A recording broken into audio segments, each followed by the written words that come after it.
Dagdag pa ang balita, BP Sara. Kay Senator Escudero, walang kinakatakutan taliwas sa sinasabi ng ilang mambabatas kaugnay sa delay sa impeachment. Ang detalye naman ng balitang yan mula kay Kapatid Jason Rubrico. Sentro ngayon ng puna si Senate President Cheese Escudero mula sa ilang mambabatas. Ito ay dahil sa pagkaantala ng pagsisimula ng impeachment proceedings laban kay Vice President Sara Duterte na pinagdududahan ng ilang kongresista kung ito ba ay bunga ng takot o proteksyon mula sa Senado.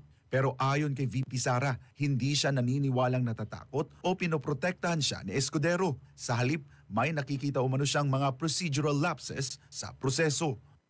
Well, sa pagkakilala ko naman kay Senate President Cheese Escudero ay hindi natatakot yon. I do not know him na natatakot na klase na politiko. So, hindi ko lang alam saan nanggagaling yung sinasabi na takot si Senator Cheese Escudero. Hindi ko alam saan galing yan. So, ang pagkakaintindi ko ay madaming procedural lapses na nangyari na labag sa Constitution.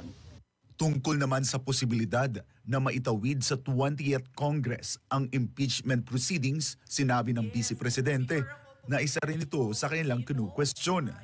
Well, yan ma'am, kinu-question din namin yan. Yung pag-crossover from the 19th to the 20th Congress dahil ang composition ng House of Rep, yung lawyers ko na lang magsalita ma'am kasi papagalitan na naman ako nila. Matatandaang nakatakda sana sa Hunyo 2 ang presentasyon ng Articles of Impeachment. Pero ipinagpaliban ito dahil sa dami ng kailangang unahing trabaho sa Senado. Napagdesisyonan ng Senado na ilipat sa Hunyo 11 ang pagsisimula ng impeachment hearing laban kay VP Sara. Para sa Diyos at sa Pilipinas kong mahal, ako si Jason Rubrico, SM9 News.